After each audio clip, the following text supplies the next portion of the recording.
So hi guys, welcome to my vlog. Guys, kakain tayo.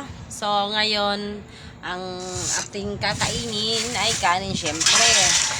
At syempre, nagpabili tayo ng ng ulam.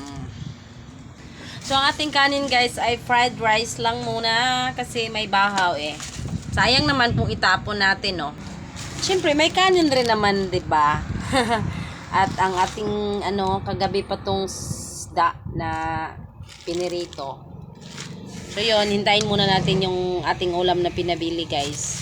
Kasi nagugutom na ako, humapdi na yung tiyan ko guys. Hindi sana ako kakain pero parang yung sikmura ko naghahanap na ng pagkain. Kasi kape lang ang laman nito. Tingnan nyo, napaka-haggard natin mga kabel. Kasi pag andito tayo sa tindahan natin, wala tayong magawang aarti-arti dyan. Kasi marami tayong ginagawa. Lalong-lalo na pag sa bahay. Haggard, oh. Dito na ang ating pinabili. May tayo, halang-halang.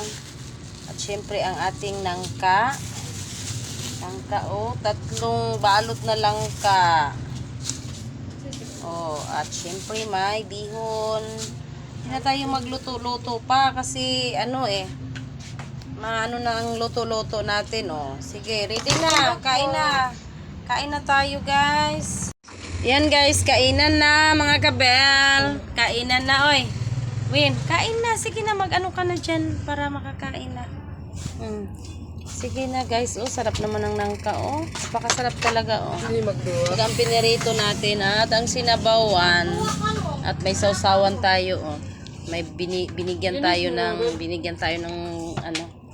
talaga ako, kakain ako ngayon.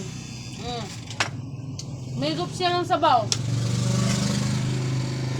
Halika na.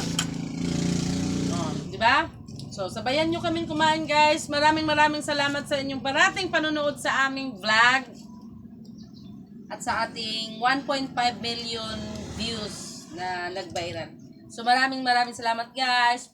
Love you all. Sana parati kayong sumusuporta sa amin. God bless everyone.